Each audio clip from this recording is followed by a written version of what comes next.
Bismillahirrahmanirrahim. Assalamu alaikum.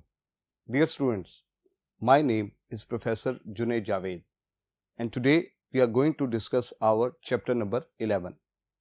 Students, last lecture में हमने switch statement को डिस्कस किया था और उससे पहले if else if statement को डिस्कस किया था. आज हम उन दोनों का कंपैरिजन डिस्कस करेंगे और इसके अलावा आज स्विच स्टेटमेंट से बनने वाले चंद प्रोग्राम्स भी हमारी अंडर कंसिडरेशन होंगे. तो आइए आज के टॉपिक का आगाज करते हैं. सबसे पहले तो कंपैरिजन हमने करना है इफ एल्स इफ का और स्विच का. मैं अज्यूम करूंगा कि आपने इससे पहले इफ एल्स इफ वाला और स्विच वाला लेक्चर ध्यान से सुने होंगे. उसके बाद ही आप इनका कंपैरिजन बेहतर तरीके से समझ सकते हैं. अगर आपको इफ एल्स इफ की या स्विच की थ्योरी का नहीं पता तो फिर आपके लिए इसको समझने में मुश्किल होगी. तो इसके लिए आज के लेक्चर के लिए जरूरी है कि आपने लास्ट 2 लेक्चर्स को जरूरी तौर पर आपने उनको रिव्यू किया हो. अब इफ एल्स इफ और स्विच, स्टूडेंट्स पहले तो हम इन दोनों की सिमिलरिटी देखते हैं. ये दोनों मल्टी वे डिसीजन मेकिंग स्टेटमेंट्स हैं. यानी इन दोनों को कहां इस्तेमाल किया जाता है? जहां मल्टीपल ऑप्शंस हो और आपने उनमें से कोई एक ऑप्शन सिलेक्ट करनी हो. जैसे आप स्टूडेंट को ग्रेड देना चाह रहे हैं तो ग्रेड देने के लिए परसेंटेज को आप डिफरेंट रेंजेस में चेक करते हैं कि अगर वो 90 से ग्रेटर हो तो ए प्लस हो, 80 से ग्रेटर हो तो ए हो एंड सो ऑन. यानी मल्टीपल ग्रेड्स हैं लेकिन आप स्टूडेंट को कोई एक देना चाह रहे हैं. तो जहां इस तरह की सिचुएशन हो वहां मल्टी वे डिसीजन मेकिंग परफॉर्म की जाती है. तो इफ एल्स इफ और स्विच दोनों मल्टी वे डिसीजन मेकिंग स्टेटमेंट्स हैं. इसके अलावा इनमें चंद डिफरेंसेस हैं. आज हमने उन डिफरेंसेस को डिस्कस करना है. स्टूडेंट्स, आपके सामने मैंने लास्ट लेक्चर वाले 2 प्रोग्राम्स डिजाइन किए हैं. एक प्रोग्राम इफ एल्स इफ से बनाया है, एक प्रोग्राम स्विच स्टेटमेंट से डिजाइन किया गया है. यह प्रोग्राम का एक बेसिक स्ट्रक्चर दिया है कि आप यूजर से डे नंबर पूछ रहे हैं और डे नेम को प्रिंट कर रहे हैं. यानी एक वेरिएबल डी है, उसमें यूजर ने कोई डे नंबर एंटर किया हुआ है. अगर आप इफ एल्स इफ से इसको बनाएंगे तो इफ डी इक्वल टू 1, अगर डी में 1 हो तो क्या होना चाहिए? मंडे प्रिंट हो जाए. एल्स अगर 1 नहीं होता तो फिर चेक करो डी के अंदर 2 होगा तो ट्यूसडे प्रिंट कर दो. अगर 2 भी नहीं है तो एल्स, अगर 3 होगा तो वेडनेसडे एंड सो ऑन. यानी ये टेक्निक इफ एल्स इफ की है. 7 दिनों में से वो किसी एक का इंतखाब करेगी इस टेक्निक की बेस पे. और इसी तरह ये प्रोग्राम मैंने स्विच की मदद से डिजाइन किया है. स्विच के आगे वेरिएबल का नाम है और इस वेरिएबल को जितनी बार चेक करना है उतने केस लगेंगे. केस 1, अगर डी की वैल्यू 1 होगी तो मंडे प्रिंट करेगा और ब्रेक स्टेटमेंट स्विच की बॉडी से एग्जिट कर देगी. अगर डी की वैल्यू 1 नहीं है तो फिर 2 होगी. अगला केस 2 होगा तो ट्यूसडे प्रिंट होगा और ब्रेक एग्जिट कर देगी एंड सो ऑन. ये प्रोग्राम ऐसे एक्सपैंड होगा. यानी डे वाला प्रोग्राम हमने इफ एल्स इफ से और स्विच से लास्ट 2 लेक्चर्स में जो डिजाइन किया था वही एग्जांपल हम लेके इनके डिफरेंसेस को डिस्कस करेंगे.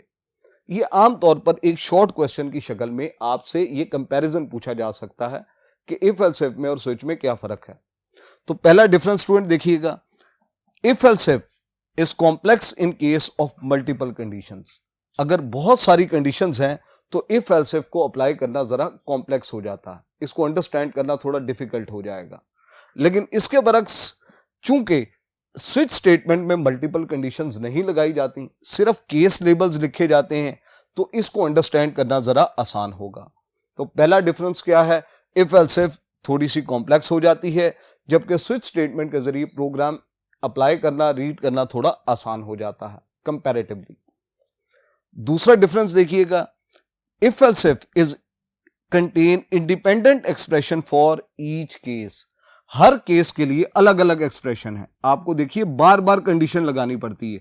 डी इक्वल टू 1 हो तो ये कर दो, 2 हो तो ये कर दो, 3 हो तो, यानी हर बार आपको एक्सप्रेशन लिखना पड़ता है. जबकि स्विच में एक्सप्रेशन एक ही बार लिखा जाता है. स्विच के आगे सिर्फ वैल्यूज केस के आगे लिखी जाती हैं. तो यहां सिंगल एक्सप्रेशन है, एक्सप्रेशन कहां लिखा जाएगा? स्विच के आगे. और यहां मल्टीपल एक्सप्रेशंस हैं जो हर बार इफ के आगे अलग तौर पर लिखने पड़ेंगे. यह था सेकंड डिफरेंस. फिर देखिएगा third point, it can work with all data types. If else if में जो वेरिएबल है वो आप किसी भी डेटा टाइप का बना सकते हैं। आप इसमें इंटीजर यूज कर लें, कैरेक्टर यूज कर लें, फ्लोट, डबल, कोई भी डेटा टाइप आप यहां यूज कर सकते हैं। लेकिन स्विच इस मामले में लिमिटेड है। It can only work with integer और कैरेक्टर डेटा टाइप। जो वेरिएबल आप स्विच के एक्सप्रेशन में यूज कर रहे हैं वो इंटीजर या कैरेक्टर टाइप का हो सकता है। यहां आप फ्लोट, डबल या लॉन्ग डबल डेटा टाइप इस्तेमाल नहीं कर सकते। इसके बाद फोर्थ डिफरेंस क्या है? In if else if condition can be given in a specific range. आप ये जो कंडीशन है यहां आप कोई रेंज अप्लाई कर सकते हैं। फॉर एग्जाम्पल, अगर आप स्टूडेंट को ग्रेड दे रहे हैं और ग्रेड देने के लिए आप परसेंटेज को चेक कर रहे हैं कि परसेंटेज 90 और 100 के दरमियान हो, यानी एक अपर लिमिट और लोअर लिमिट। रेंज चेक करना चाहें तो वो इफ एल्स इफ में आप रेंज को चेक कर सकते हैं। जैसे अगर आप लिखना चाहें if percentage greater than equal to 90 and percentage less than equal to 100, तो ये रेंज चेकिंग कहलाती है, जिसमें ये लोअर बाउंड्री है और ये अपर बाउंड्री है, इनके दरमियान वाली वैल्यूज चेक हो सकती हैं। यानी इफ एल्स इफ आपको अलाउ करता है कि आप किसी रेंज को टेस्ट कर सकें, लेकिन स्विच के अंदर आप किसी स्पेसिफिक रेंज को चेक नहीं कर सकते। स्विच सिर्फ सिंपल कंपैरिजन करता है, डी की वैल्यू ये हो, डी की वैल्यू ये हो, वो इसको किसी रेंज के अंदर चेक नहीं कर सकता। जैसे 1 और 10 के दरमियान अगर चेकिंग करनी हो तो रेंज चेकिंग स्विच में अप्लाई नहीं की जा सकती। तो स्टूडेंट्स, अगर आपसे शॉर्ट क्वेश्चन में पूछा जाता है तो आप इन पॉइंट्स को शॉर्ट क्वेश्चन में अप्लाई कर सकते हैं। उम्मीद है आपको इफ एल्स इफ का और स्विच का डिफरेंस वाज़ेह हो गया होगा। अब हम कुछ प्रोग्राम्स डेवलप करेंगे जो कि लास्ट लेक्चर स्विच के बाद स्विच की स्टेटमेंट को समझने के लिए बनाए जाते हैं, और ये आमतौर पर वो प्रोग्राम्स हैं जो प्रैक्टिकल में भी आपको हेल्प कर सकेंगे। आइए उनको देखते हैं।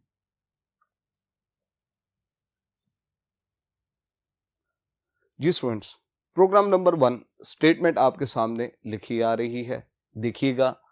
हम कहते हैं write a program that perform arithmetic operations on users choice, यानी आपने अरिथमेटिक ऑपरेशंस परफॉर्म करने हैं यूजर चॉइस के ऊपर। जैसे कैलकुलेटर में आप देखते हैं, आप 2 वैल्यूज इनपुट करें, इसके बाद आपसे ऑपरेशन पूछा जाता है। अगर आप प्लस के बटन पर क्लिक करते हैं तो वो वैल्यूज ऐड हो जाती हैं, अगर माइनस के बटन पर क्लिक करते हैं तो सब्ट्रैक्ट हो जाती हैं, मल्टीप्लाई पे क्लिक करते हैं तो प्रोडक्ट आ जाता है, एंड सो ऑन। यानी वैल्यूज आप बता रहे हैं लेकिन साथ ऑपरेशन भी बता रहे हैं। कैलकुलेटर में ऐड, सब्ट्रैक्ट, मल्टीप्लाई, डिवाइड बेशुमार ऑप्शंस हैं, लेकिन चलती कौन सी है? सिर्फ एक। और कौन सी ऑप्शन एग्जीक्यूट होती है? जो बटन आपने प्रेस किया होता है या जो चॉइस आपने ऑप्ट की होती है, सिर्फ वही सर्किट एक्टिवेट होता है, बाकी डीएक्टिव रहते हैं। इसका मतलब है यही काम हम अपने प्रोग्राम में करना चाह रहे हैं। इस प्रोग्राम का स्ट्रक्चर क्या है वो तो आपको स्टेटमेंट पढ़ के समझ आ गया होगा कि अरिथमेटिक ऑपरेशन यूजर की चॉइस पे, जैसा यूजर कहे वैसा परफॉर्म करना, सारे नहीं करने। अब ये प्रोग्राम चलने के बाद यानी इसकी आउटपुट क्या होनी चाहिए, जरा उसको अंडरस्टैंड कर लें। ये मैंने ब्लू कलर से जो लिखा है ये आउटपुट स्क्रीन दिखाएगी, यानी प्रोग्राम कैसा होना चाहिए उसकी रिक्वायरमेंट यहां है। प्रोग्राम चले, सबसे पहले लिखा है एंटर 2 नंबर्स, आगे कर्सर वेट कर रहा हो। आप यहां 2 वैल्यूज एंटर करें। फॉर एग्जांपल मैं यहां एंटर करता हूं 10 और 5। ये वैल्यू 10 किसी एक वेरिएबल में चला जाए, 5 किसी और वेरिएबल में चला जाए। इसके बाद अगला मैसेज आए एंटर ऑपरेटर। मैं यहां कोई ऑपरेटर एंटर करूं, जैसे एडिशन के लिए प्लस, सब्ट्रैक्शन के लिए माइनस, मल्टीप्लाई के लिए स्टेरिक, डिवाइड के लिए स्लैश। लेट सपोज मैं यहां प्रेस करूं स्टेरिक, तो जैसे ही मैं एंटर का बटन दबाऊं कंपाइलर इन दोनों को मल्टीप्लाई करे और यहां मुझे रिजल्ट आए प्रोडक्ट इज 10 इंटू 5 क्या आना चाहिए यहां 50। यानी ये प्रोग्राम ऐसे मैं डिजाइन करना चाह रहा हूं, जो मुझसे 2 नंबर्स पूछे, फिर एक ऑपरेटर पूछे, और जैसा मैं ऑपरेटर बताऊं वो इन 2 नंबर्स के ऊपर वैसा ऑपरेशन परफॉर्म करके मुझे रिजल्ट परफॉर्म कर दे। अगर मैं यहां प्लस प्रेस करता तो 10 + 5 यहां 15 आ जाता, एंड सो ऑन। अब देखिएगा इसको हम डेवलप कैसे करेंगे। स्टूडेंट्स, आपको मालूम है सबसे पहले हम 2 प्री प्रोसेसर डायरेक्टिव ऐड करेंगे। हैश इंक्लूड के जरिए stdio को ऐड करवाएंगे, हैश इंक्लूड के जरिए conio.h को ऐड करवाएंगे, फिर मेन फंक्शन लिखेंगे void main और मेन फंक्शन की बॉडी स्टार्ट करेंगे। इसके बाद हमने वो वेरिएबल्स डिक्लेयर करने हैं जो इस प्रोग्राम में जरूरी होंगे। तो पहली बात तो देखिएगा, मुझे ये दो नंबर्स जहां स्टोर करने हैं, दो वेरिएबल्स चाहिए। मैं इंटीजर टाइप के दो वेरिएबल्स क्रिएट कर लेता हूं, इंट a और b, क्योंकि ये होल नंबर्स आमतौर पर लिए जाएंगे, इसलिए मैंने इंटीजर टाइप के दो वेरिएबल्स बना लिए, a और b। इसके बाद हम स्क्रीन क्लियर करते हैं और सबसे पहले ये वाली लाइन, एक मैसेज आए एंटर टू नंबर्स और दो नंबर्स की इनपुट ली जाए। तो सबसे पहले तो प्रिंट एफ की स्टेटमेंट लिखेंगे। प्रिंट एफ की स्टेटमेंट हमें मैसेज देगी, मैसेज क्या आएगा, एंटर टू नंबर्स। इसके बाद स्कैनएफ की स्टेटमेंट लिखी जाएगी और स्कैनएफ की स्टेटमेंट में इन दो वैल्यूज की इनपुट ली जाएगी ए और बी के लिए। अब स्कैनएफ की स्टेटमेंट में दो वेरिएबल्स हैं तो दो बार %d दो फॉर्मेट स्पेसिफायर आएंगे। इसके बाद कोमा, पहला वेरिएबल a और दूसरा b, $साइन a $साइन b। आपको मालूम है स्कैनएफ में हर वेरिएबल के साथ उसका एड्रेस ऑपरेटर लगाना जरूरी है। अब ये प्रिंटएफ एंटर टू नंबर्स का मैसेज देगी। ये स्कैनएफ दो वैल्यूज उठा के पहली वैल्यू a को दे देगी, दूसरी वैल्यू b को दे देगी। इसके बाद स्टूडेंट्स क्या होना चाहिए, एंटर ऑपरेटर, एक मैसेज आए एंटर ऑपरेटर, और जो ऑपरेटर एंटर किया जाए उसको किसी वेरिएबल के अंदर स्टोर करवाया जाए। इसका मतलब है अब यहां हमें एक और वेरिएबल बनाना पड़ेगा। यह वेरिएबल किस टाइप का होगा, कैरेक्टर टाइप का, क्योंकि इसमें कोई सिंबल या कैरेक्टर स्टोर करना है। अब कैरेक्टर टाइप का वेरिएबल हम डिक्लेयर कर लेते हैं। इंटीजर टाइप के वेरिएबल से पहले एक कैरेक्टर टाइप का वेरिएबल डिक्लेयर कर लें, उसका नाम ch रख लें, जो कि कैरेक्टर टाइप वैल्यू स्टोर करेगा। अब इसकी इनपुट हम कैसे लेंगे, पहले मैसेज आएगा प्रिंटएफ एंटर ऑपरेटर।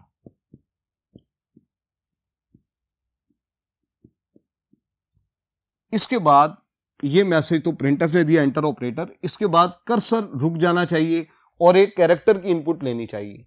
जो कैरेक्टर की इनपुट ले वो कहां स्टोर कर दे, वेरिएबल ch के अंदर। तो इसके लिए हम जो फंक्शन यूज करेंगे वो गेट ch e है।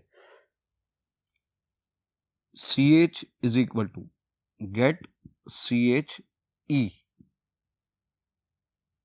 ये आपने फंक्शन पढ़ा होगा चैप्टर नंबर 10 के अंदर, जहां हमने देखा था कि गेट ch e स्कैनएफ की तरह काम करता है, रन टाइम पे इनपुट लेता है और कितने कैरेक्टर्स की इनपुट लेता है, सिंगल कैरेक्टर की।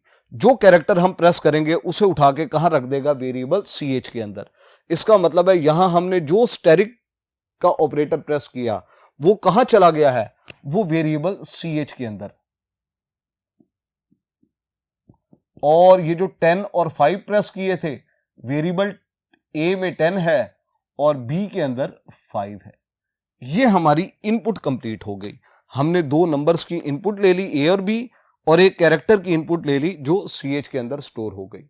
यहां तक का हमारा काम इनपुट का पूरा हो गया। अब हमने क्या करना है, हमने चेक करना है क्या इस वेरिएबल ch के अंदर कौन सा ऑपरेटर है। जैसा ऑपरेटर होगा वैसा ऑपरेशन परफॉर्म करना है। सबसे पहले हम चेक करेंगे क्या इस वेरिएबल में प्लस है। अगर प्लस होगा तो a और b को ऐड कर देंगे। अब इफ की कंडीशन लगेगी, इफ ch इक्वल टू इस वेरिएबल के अंदर क्या है, अगर प्लस हो। अब प्लस चूंकि कैरेक्टर वैल्यू है तो कैरेक्टर वैल्यू के इर्द गिर्द हमने क्या लगाना है, सिंगल कोटेशन मार्क्स। तो वो चेक करेगा क्या इस वेरिएबल के अंदर प्लस है, यानी left hand side is equal to right hand side. अगर कंडीशन ट्रू होगी तो हम चाहते हैं ए और बी को ऐड करके प्रिंट कर लिया जाए। इसके लिए हम प्रिंट एफ की स्टेटमेंट इस्तेमाल करेंगे। Print F some is %d और कॉमा के बाद एक्सप्रेशन क्या बनेगा, a प्लस बी। यानी मैं यहां कह रहा हूं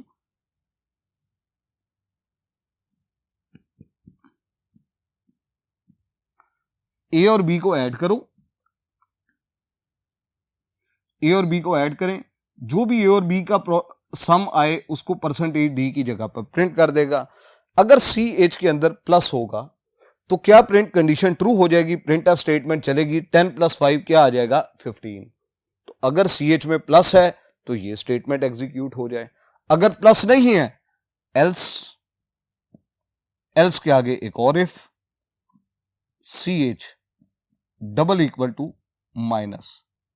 अब चेक करो सी एच के अंदर माइनस हो, अगर सी एच में माइनस है तो फिर प्रिंट एफ कौन सी एग्जीक्यूट करनी है, difference is percentage D, comma के बाद यहां क्या आ जाएगा ए माइनस बी, ए को बी में से बी को ए में से माइनस करें और जो आंसर आएगा वो परसेंटेज डी की जगह पर प्रिंट हो जाएगा। इसी तरह अब तीसरा केस क्या है, प्लस है तो ये काम करो, माइनस हो तो ये काम करो, माइनस ना हो तो else if C H double equal to asterisk. अगर इसमें स्टेरिक है फिर क्या करना है, स्टेरिक हो तो प्रिंट करवाएंगे print F product is percentage D, comma के बाद यहां क्या आएगा A multiply by B. A asterisk B को कैलकुलेट करें, परसेंटेज डी की जगह पर प्रिंट कर दें। अगर प्लस होगा तो ये स्टेटमेंट चलेगी, माइनस होगा ये चलेगी, मल्टीप्लाई होगा ये चलेगी। अब चौथी ऑप्शन की तरफ आ जाएं, else if C H double equal to slash, front slash इस्तेमाल होगा डिवीजन के लिए। अगर डिवीजन की ऑप्शन है फिर मैसेज क्या प्रिंट होना चाहिए, print F division result is percentage D और डबल कोड के बाद ए स्लैश बी और एंड में क्या आएगा सेमीकोलन। इसको जरा करेक्ट करके लिख लें, ए स्लैश बी। अब अगर प्लस होगा तो ये ऑप्शन चलेगी, माइनस होगा ये ऑप्शन चलेगी, मल्टीप्लाई होगा ये चलेगी, डिवाइड होगा ये चलेगी। लेकिन अगर यूजर ने यहां पर गलती से कोई इनवैलिड ऑपरेटर एंटर कर दिया, जैसे यूजर ने @ एंटर कर दिया, डॉलर एंटर कर दिया, हैश एंटर कर दिया, फिर तो ना ये ट्रू ना ये ट्रू ना ये ट्रू ना ये ट्रू। इसका मतलब है कोई ऐसी ऑप्शन भी होनी चाहिए, आखिरी एल्स हम यूज करेंगे जो अनहैंडल्ड कंडीशन को हैंडल करेगी। अब आखिरी एल्स हम लगाएंगे, आखिरी एल्स में हम एक एरर मैसेज प्रिंट करवाएंगे जो यूजर को बताएगा कि उसने सही ऑप्शन एंटर नहीं की। एल्स में हमने प्रिंट एफ का मैसेज दिया इनवैलिड ऑपरेटर, इसके बाद हम गेट ch लगाएंगे और मेन फंक्शन की बॉडी को क्लोज कर देंगे। तो स्टूडेंट ये हमारा प्रोग्राम था। अब आप प्रोग्राम रन करते हैं, 10 और 5 देते हैं, 7 मल्टीप्लाई का ऑपरेटर प्रेस करते हैं। अब देखिएगा पहली कंडीशन ch के अंदर मल्टीप्लाई का साइन स्टेरिक है, पहली कंडीशन फॉल्स हो गई, ये प्रिंट एफ नहीं चलेगी। फिर माइनस पे भी ये कंडीशन फॉल्स है, ये भी नहीं चलेगी। फिर स्टेरिक की है, स्टेरिक वाली कंडीशन ch पे ट्रू हो जाएगी, वो यहां प्रिंट करेगा प्रोडक्ट इज 10 × 5 50, ये प्रिंट हो जाएगी। और अगले एल्स की वजह से अगली ऑप्शन चेक नहीं होंगी, यानी सिर्फ ये कंडीशन ट्रू हुई तो सिर्फ यही स्टेटमेंट चली, बाकी स्टेटमेंट इग्नोर हो जाएंगी। अब आप अगली बार प्रोग्राम रन करेंगे और यहां फॉर एग्जांपल आप स्टेरिक की जगह एंटर कर देते हैं हैश। अब इस हैश साइन के ऊपर पहली कंडीशन भी फॉल्स हो गई, दूसरी भी फॉल्स हो गई, तीसरी भी फॉल्स हो गई, चौथी भी फॉल्स हो गई। अब क्या होगा, आखिरी एल्स पे कंट्रोल आएगा और वो प्रिंट करेगा इनवैलिड ऑपरेटर, यहां प्रोडक्ट नहीं आएगी, यहां क्या मैसेज आएगा इनवैलिड ऑपरेटर, यानी आपका जो प्रोग्राम है वो परफेक्ट हो गया। अगर आप जैसा ऑपरेटर देंगे वैसी प्रिंट एफ चल जाएगी, और अगर आपका ऑपरेटर ठीक नहीं होगा तो आपको एक मैसेज भी आएगा, वो क्या होगा इनवैलिड ऑपरेटर का। तो ये हमने एक स्मॉल बेसिक कैलकुलेटर बनाया जो 4 अरिथमेटिक ऑपरेशंस को हैंडल कर रहा था, ऐड के लिए, सब्ट्रैक्ट के लिए, मल्टीप्लाई और डिवाइड के लिए। और ये उनमें से किसी एक को चूज करेगा। इसके बाद स्टूडेंट्स हम नेक्स्ट प्रोग्राम की तरफ मूव करते हैं। वो सिमिलर है, इसी तरह का है, लेकिन थोड़ी सी ऑप्शंस का फर्क होगा। आइए उसको देखते हैं।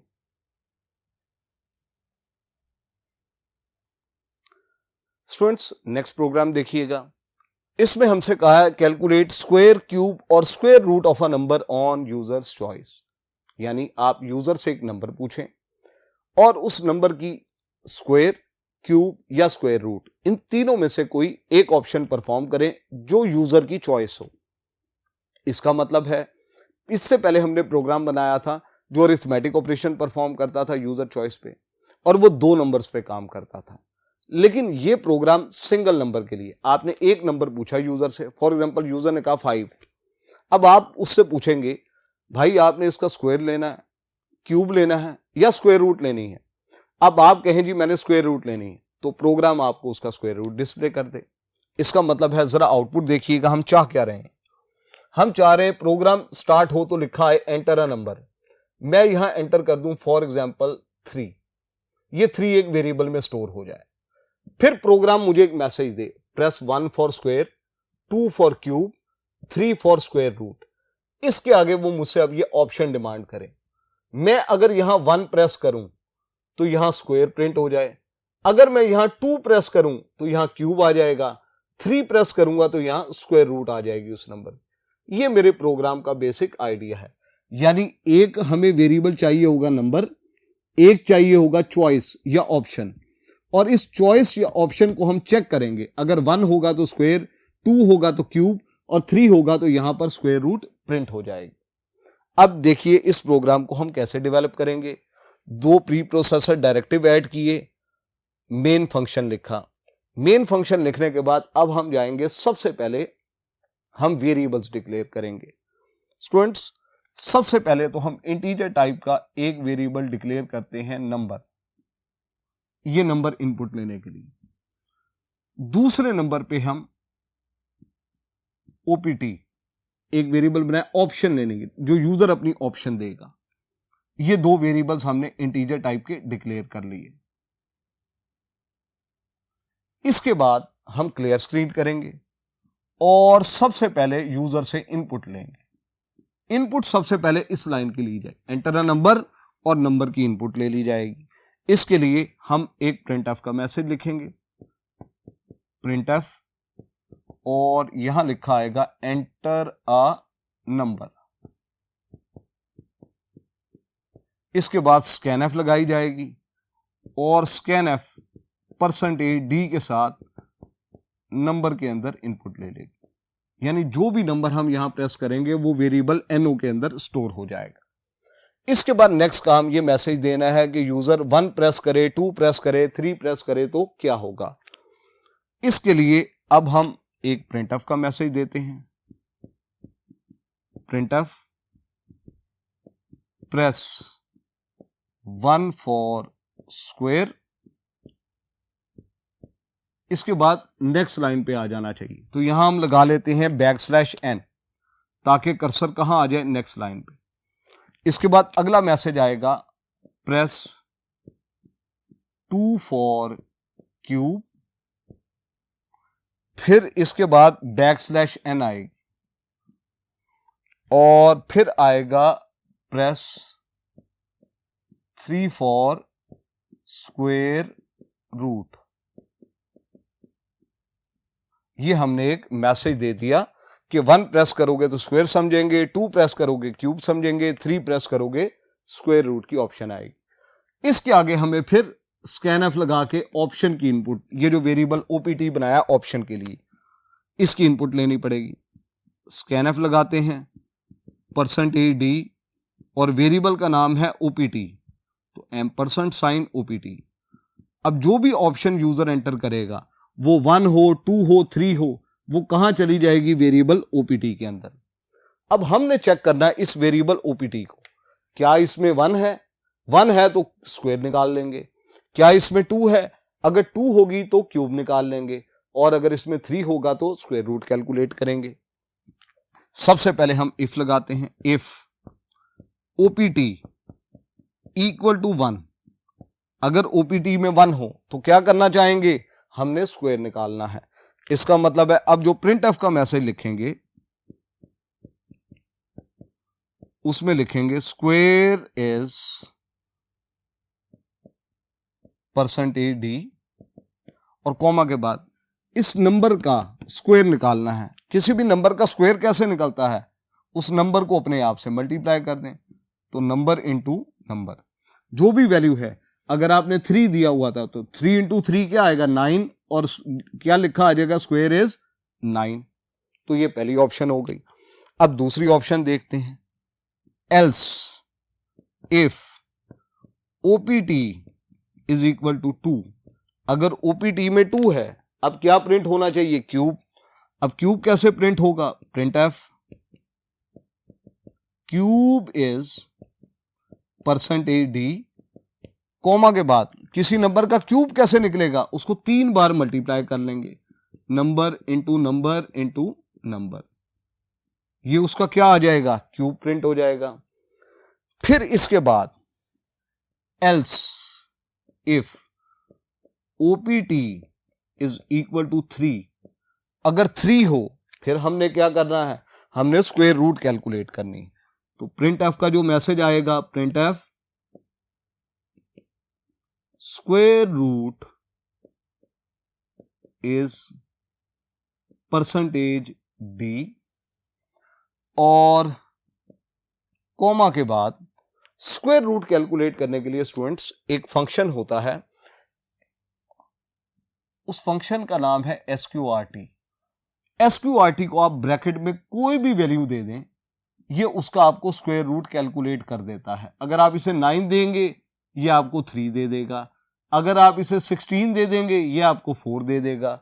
लेकिन स्टूडेंट्स ये फंक्शन जब भी आप इस्तेमाल करेंगे तो ये फंक्शन एक हेडर फाइल में मौजूद है math.h, आपको ये हेडर फाइल ऐड करवानी पड़ेगी।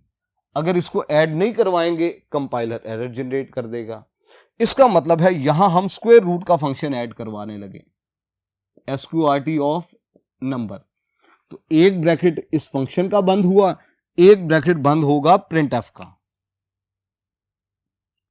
SQRT ऑफ नंबर, ये जो भी कैलकुलेशन आएगी वो %d की जगह पे प्रिंट हो जाएगी। अगर आपने यहां 9 दिया होगा तो 9 की स्क्वायर रूट वो 3 प्रिंट कर देगा। अब ये फंक्शन चूंकि math.h में पड़ा है, अब आपको प्री प्रोसेसर डायरेक्टिव में math.h भी ऐड करवानी पड़ेगी। ये मैंने शुरू में इसलिए नहीं करवाई थी ताकि जब फंक्शन बताऊं साथ ही आपको हेडर फाइल बताऊंगा और ये ऐड हो जाएगी, हैश इंक्लूड math.h। अब अगर 1 होगा तो ये प्रिंट एफ चलेगी, 2 होगा तो ये प्रिंट एफ, 3 होगा तो ये। लेकिन अगर यूजर ने यहां 1 2 3 के अलावा कोई और ऑप्शन एंटर कर दी तो आपका प्रोग्राम रिस्पॉन्ड नहीं करेगा। इसका मतलब है हमें यहां एक आखिरी एल्स भी लगाना पड़ेगा और उस आखिरी एल्स के अंदर हम एक मैसेज देंगे, इनवैलिड ऑप्शन, कि आपने ऑप्शन ठीक एंटर नहीं की। इसके बाद गेट ch का फंक्शन यूज करेंगे और मेन फंक्शन की बॉडी को क्लोज कर देंगे। अब आप देखिए, आप इस प्रोग्राम को रन करते हैं, आप देते हैं एंटर अ नंबर 3, इसका मतलब है वेरिएबल नंबर के अंदर क्या आ गया 3। फिर मैसेज आया 1 for square, 2 for cube, 3 for square root, आपने एंटर किया 1, इसका मतलब है ऑप्शन के अंदर क्या आ गया 1। अब ऑप्शन के अंदर 1 लेंगे तो पहली कंडीशन ट्रू हो जाएगी। ट्रू हो जाएगी तो वो लिखेगा स्क्वायर इज 3 इंटू 3 क्या प्रिंट हो जाएगा 9। ये 3 इंटू 3 9 यहां पर प्रिंट कर देगा। तो यहां आपको लिखा आएगा स्क्वायर इज 9। इसी तरह अगर आप यहां ऑप्शन देते 2 तो ये वाली कंडीशन ट्रू हो जाती, 3 इंटू 3 इंटू 3 ये बनता 27। तो यहां लिखा था क्यूब इज 27। और अगर आप यहां देते फॉर एग्जांपल 4 और ऑप्शन में देते आप 3 तो ये तीसरी कंडीशन ट्रू होती और 4 की स्क्वायर रूट क्या आ जाती 2 आ जाती। लेकिन अगर आप प्रोग्राम रन करें और यहां ऑप्शन भी दे दें 5, इसका मतलब है कि ना पहली कंडीशन ट्रू, ना दूसरी ट्रू, ना तीसरी ट्रू, क्या चलेगा? आखिरी एल्स। और यहां मैसेज क्या आएगा? यहां आपके लिए मैसेज आएगा इनवैलिड ऑप्शन का।